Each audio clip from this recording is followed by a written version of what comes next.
Well, the judge in the Idaho college student murders case is getting stricter on who can and cannot speak with the media. The expanded gag order now includes the victims' families and their attorneys. This comes after a newly unsealed search warrant was made public, showing what was taken from Bryan Kohberger's apartment. We're also learning new information between Kohberger and the victims, specifically the girls.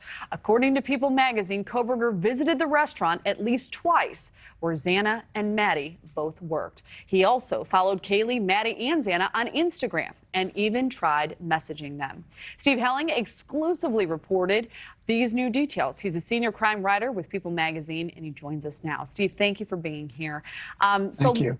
It's great to have you. Law enforcement tells you they're aware that Kohberger ate at the restaurant where two of the victims worked, followed three of the female victims on Instagram, even repeatedly messaged one of them and never got a response. So what could the reasoning be, do you think, for investigators withholding that evidence? Well, right now, I think that investigators are really trying to put together an airtight case. They're trying to figure out something that they can do to make sure that they have a conviction. And so they're not going to tell us everything. You know, obviously, we're hearing bits and pieces, which is what happens in these situations, as you know. But we're never going to know everything that the cops have until the time comes that they're ready to tell us. Interesting. So the judge overseeing the case, expanding a gag order to cover any attorneys involved, even with the slightest connection. Is there anything specific that you know of that may have prompted that? Was there a concern about information maybe being improperly leaked, or maybe worries of tainting a jury, perhaps? Well, you know, one of the things that all of us journalists do is we get our sources, and we get them very early on in the process. You know, we start reaching out when something bad happens. And so, you know, a lot of us had sources, including myself, and we ran a lot of stuff that maybe the judge doesn't want to be out there. It kind of shows us that we are headed down the right track, because suddenly we have a much more strict gag order. I don't expect there to be any more leaks after this, because it's pretty clear that nobody's allowed to talk.